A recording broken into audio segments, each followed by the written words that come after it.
warahmatullahi wabarakatuh.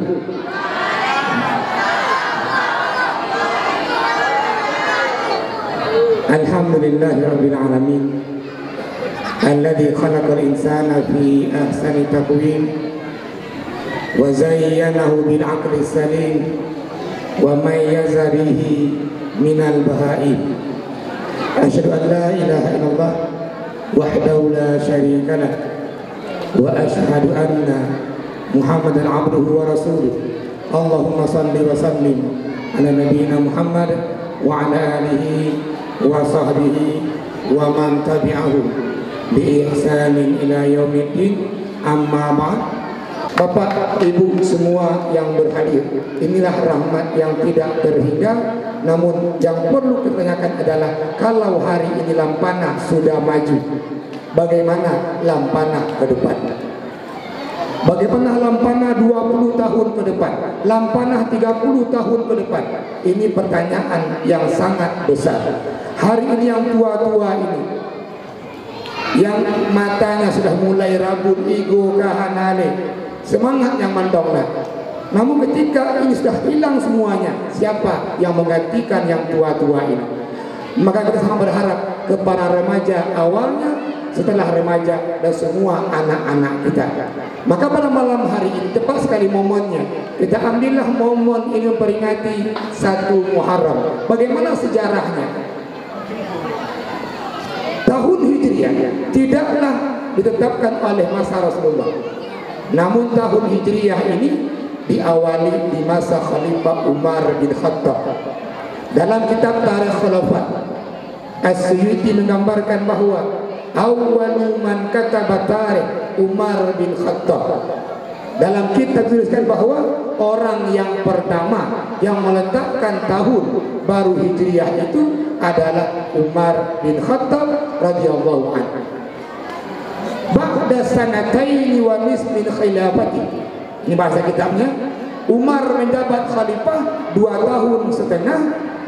Nah, seorang sahabat yang ketika itu menjabat gubernur di Irak namanya Abu Musa al-Ash'ari tulis surat ke Umar bin Khattab. Isi suratnya, tanawalna risalah minal khalifah walam na'rif minhu tarikh. Kami terima surat-surat dari khalifah, namun kami nggak tahu tahun berapa surat itu. Maka atas usul inilah Umar bin Khattab kumpulkan 7 orang sahabat dan bermusyawarah. Siapa sahabat-sahabatnya? Umar yang pertama, yang kedua ada Utsman bin Affan, ada Ali bin Abi Thalib, ada Abdurrahman bin Auf, Zubair bin Talha, Talha bin Awam. Nah, 7 orang ini rapat, muncullah ide yang bermacam-macam. Yang pertama usulannya adalah tahun Hijriah itu dimulai sejak baginda Rasulullah lahir. Namun para sahabat berikhtilaf lagi kapan Rasulullah lahir. Kitab-kitab menjelaskan hanya riwayatnya amal fil, di tahun gajah. Dulu tahun-tahun disebut dengan kejadian-kejadian yang penting ketika itu. Maka dimusulkan kita mulai sejak Nabi lahir, namun berikhtilaf kapan tahun itu. Yang kedua usul lagi, pertama Al-Quran diturunkan kapan? Kembali ke sahabat berikhtilaf. Sampai akhirnya Ali bin Abi Thalib mengusulkan, kalau begitu tahun kita mulai sejak hijrahnya kaum muslimin dari Madinah ke Mekah. Maka sahabat yang 7 ini sepakat menerima usulan Ali bin Abi Thalib karamallahu wajhah. Alasan Ali memilih hijrah Nabi sebagai awal tahun adalah, yang pertama, Al-Quran menggambarkan kisah para sahabat yang hijrah cukup dahsyat. Banyak ayat yang menjelaskan. Yang kedua, keberadaan kaum muslimin diakui dunia, khususnya Quraisy, orang-orang Arab ketika itu, sejak baginda Rasulullah para sahabat hijrah ke kota Madinah. Dan yang ketiga, yang Khalifah Ali inginkan adalah semangat hijrah ini nggak pernah kendor dari waktu ke waktu, zaman ke zaman. Maka hari ini sangat apresiasi tinggi remaja Masjid Asy-Syuhada, remaja Lampanah di Mombo Gampung, melambangkan semangat hijrah yang sangat tinggi tadi. Berhari-hari ini lomba dalam kondisi yang sangat panas, kerja sampai jam 2 malam, tidak ada henti-hentinya, nggak semangat, nggak bersedih, nggak mengeluh. Maka hari ini walaupun agak jula baju ceramahnya, jangan juga mengeluh. Oh Ustaz, udah Ustaz. Artinya yang muda ada semangat, yang tua mengimbangi semangat yang muda ada. Yang muda ini bekerja, yang tua tentu dari pukul awalnya. Bapak, Ibu semua yang berhadir dan anak-anak kami yang kami sayangi. Maka ini alasan tadi Ali bin Abi Thalib, semangat ini jangan pernah kendor. Semangat dari generasi ke generasi, yang tua ke yang muda ke yang kecil. Ini nggak pernah kendor, bahkan terus meningkat.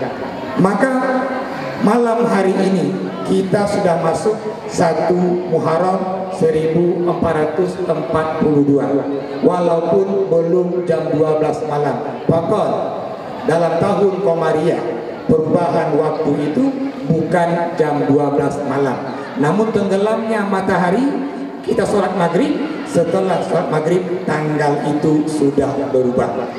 Tadi sebelum maghrib kita masih di akhir Zulhijjah. Nah setelah maghrib kita masuk ke 1 Muharram 1442 Hijriah. Namun yang perlu kita maknai bahwa yang pertama, bergantinya tahun tadi, maka umur kita ini bertambah. Yang kemarin masih umur 20 tahun yang muda-muda ini, nah malam hari ini jadi dia 21 tahun. Kalau hari ini yang umurnya 60 tahun, Tenggoyemu Masjid Duha Indrapuri ini baru saja pensiun bulan kemarin, umur beliau 60 tahun, maka malam hari ini pindah ke 61 tahun. Loh, kenapa kita ngomong masalah umur? Hadis dari Abi Hurairah menjelaskan, baginda Rasulullah jauh-jauh hari itu menyampaikan, kata Rasulullah, akmaru ummati, umur umatku, kata Nabi, baina sittina was sab'in, antara 60 tahun sampai 70 tahun.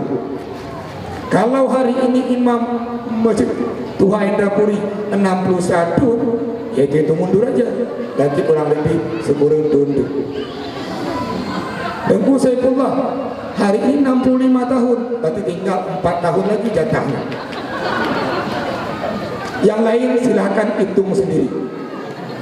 Artinya semakin kita ini tua tadi, dan umur kita batas kata Nabi antara 60 sampai 70. Bahkan kita ini bukan umatnya Nabi Isa alaihissalam, kita bukan umatnya Nabi Nuh alaihissalam. Kalau seandainya semua kita ini umat Nabi Nuh aman, maka umur Nabi Nuh 10 tuh 50 tuh karena 1000 masih jauh kita ini, baru 60 masih jauh. Namun kita ini bukannya umat Nabi Nuh, bukan umat Nabi Adam, bukan umat Nabi Zakaria, namun kita umat Nabi Muhammad. Maka Nabi menjelaskan tadi, umur umat Nabi enggak banyak, hanya sampai 60 sampai 70. Namun Ustaz Najib lagu yang lebih 70. Sambungan hadis menjawab, wa aqallu ma yajuz min zalik, hanya sedikit umat Nabi yang umurnya di atas 70 tahun. Kaum muslimin, kaum muslimat sidang jamaah yang Tuhan hormati. Maka pertanyaannya, kalaulah umur kita itu batasannya, apa yang perlu kita lakukan? Ada sebuah hadis yang panjang.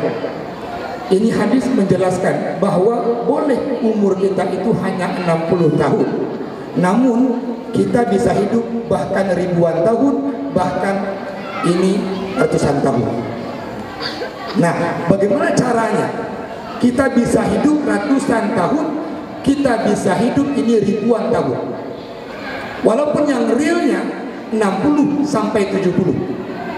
Hari ini Utsman bin Affan radhiyallahu anhu masih hidup. Percaya nggak? Hari ini banyak mahasiswa mendapatkan beasiswa dari Utsman bin Affan.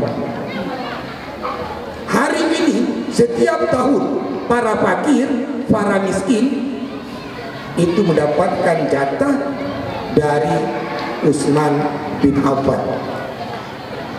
Kok bisa? Padahal Utsman bin Affan wafat ini 1400 tahun yang lalu. Namun masih hari ini rekening tertinggi di Saudi Arabia atas nama Utsman bin Affan. Masih hidup dia. Buktinya masih ada rekening di Bank Saudi Arabia. Maka inilah cara kita hari ini untuk supaya panjang hidup kita ini, yang dia melampaui ratusan tahun bahkan ribuan tahun. Maka hadis dari Abu Hurairah menjelaskan, min hasanatil mar'i, dari kebaikan-kebaikan orang, yalhaqu ba'da mautihi, dia akan terus mendapatkan pahala-pahalanya walaupun dia sudah meninggal. Ini hadis dan semua ulama sepakat tanpa khilaf, dan semua mazhab tanpa khilaf, apa yang sampai ke kita nanti setelah kita meninggal dunia tanpa khilaf. Yang pertama, baginda Rasulullah menjelaskan, ilman allamahu wa nasyarahu, ilmu yang dia ajarkan, ilmu yang dia kembangkan. Nyala Ustaz, kamu ilmunya hana Ustaz, nak purnogap ke hana ini. Jadi kibanci kamu najak badaya kedua ada madai kamu ngomong ini. Kalau ini tanya kedua, mana mungkin ada mau badaya, mana mungkin ada gula. Ada pilihan kedua. Apa pilihan kedua? Waladan salihan tarokam, anak yang soleh yang dia tinggalkan. Maka kalau mungkin cari ilmu kita hari ini nggak mungkin lagi. Umur kita juga sudah panjang, apalagi pandemi, semua sekolah diliburkan. Kita ambil poin yang kedua. Apa poin yang kedua? Ajarkan anak-anaknya supaya anaknya menjadi anak yang soleh. Kalau anaknya soleh, maka ketika anak itu berdoa, ketika anak itu sedekah, ketika anak itu niatkan pahala itu orang tuanya, Nabi menjawab tanpa hijab. Tanpa hijab, langsung Allah kabulkan. Namun syaratnya nggak doa semua anak, syaratnya anak yang soleh. Maka hari ini jikalau ada orang tua yang nggak mau mendidik anaknya, nggak mau membaca anaknya Al-Quran, ada dan seterusnya, maka inilah orang tua yang durhaka. Bapak, ibu, semua yang berhadir di masa Khalifah Umar bin Khattab, ada seorang ayah datang ke Umar, ya Khalifah, fa inna waladi aqqa alayya, anak saya ya Khalifah durhaka sama saya ya Khalifah, bahasanya kasar ke saya, sering saya sakit hati ya Khalifah. Kata Khalifah Umar, ud'u wadak wahdurhuna, panggil anakmu, bawa sini. Orang tua ini pulang, dia ambil anaknya, dibawalah anaknya ke Khalifah Umar. Khalifah Umar perintahkan ini anak duduk, ini anak duduklah. Lantas Khalifah Umar menjelaskan bagaimana dosanya anak-anak yang durhaka pada orang tuanya. Kata Khalifah Umar, sami'tu Rasul yaqul, saya mendengar Rasul bersabda, kullu dzunub, setiap dosa yu'akhkharu ila yaumil qiyamah, diakhirkan sampai hari kiamat. Semua orang berdosa hukumannya diakhirkan sampai hari kiamat, illa uquqal walidain, kecuali anak-anak ini yang durhaka kepada orang tuanya. Kata Khalifah Umar, fa innahu yu'ajjal li sahibihi fid dunya, anak-anak yang durhaka kau rinci, maka hukumannya Allah percepat di dunia. Artinya anak yang durhaka sama orang tuanya dunia ini dijamin anak ini gak akan pernah bahagia, anak ini gak akan pernah dia senang. Udah dunia dihukum, akhirat juga dihukum. Ini anak tunduk mendengarkan Khalifah Umar menyampaikan nasihat. Nah, tak kalah habis Khalifah Umar menjelaskan, ini anak angkat kepalanya. Dan dia bertanya, ya Khalifah, halil walad hakun ala walidi. Ya Khalifah, apakah anak punya hak enggak terhadap orang tuanya? Kata Khalifah, oh iya, setiap anak dia punya hak, dan itu sekaligus kewajiban orang tuanya. Lantas ini anak bertanya, ya Khalifah, kalau boleh, apakah hak anak-anak dan sekaligus kewajiban orang tua? Yang pertama, kata Khalifah Umar, ayyantaniya ummah. Seorang ayah tadi, dia carikan ibu yang baik untuk anak-anaknya. Ini apa masalah loh? Bagaimana cara kita hari ini mencari pendamping hidup yang baik dan baik untuk anak-anak kita? Maka caranya, Rasulullah mengajarkan siapakah orang yang terbaik. Hadis dari Ibnu Umar, kata Ibnu Umar, bainama kunna ma'an Nabi, kami bersama Nabi, isja'a rajulun minal ansar, datanglah orang dari Ansar dan bertanya, ya Rasulullah, man afdalun nas? Ya Rasul, siapa orang yang terbaik? Pertanyaan orang Ansar ini, ya Rasul, siapa orang yang terbaik? Tengok, Nabi nggak menjawab. Orang yang terbaik itu yang banyak ilmunya, yang terbaik itu yang kaya hartanya, yang terbaik itu yang tinggi jabatannya, yang terbaik itu bukanlah yang ganteng, yang cantik orangnya. Kata Nabi, afdalun nas, orang yang terbaik, ahsanuhum khuluqa, orang yang terbaik akhlaknya. Maka dari hadis ini, seorang ulama penemu ilmu al-jabar. Nah ini sekali lagi, penemu ilmu al-jabar itu bukan orang non-Arab, bukan orang non-Islam, namun orang Islam. Namanya Muhammad bin Musa al-Khawarizmi, al-masyhur dengan Khawarizmi. Ini ulama lahir di tahun 164 Hijriah dan wafat di tahun 232 Hijriah.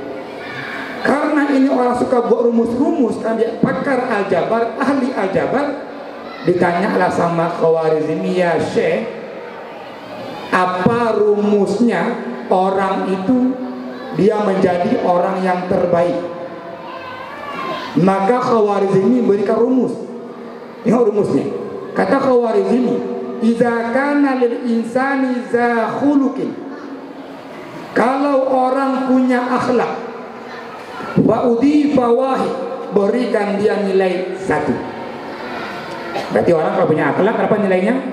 1. Ini yang nak akhlak perlu nilai 1. Nah, yang kedua, wa idza kana dza jamal, kalau dia punya akhlak, uragam ganteng loh, yang minum lagak loh, fa'udhifa sifran, tambahkan 01, nilainya 10.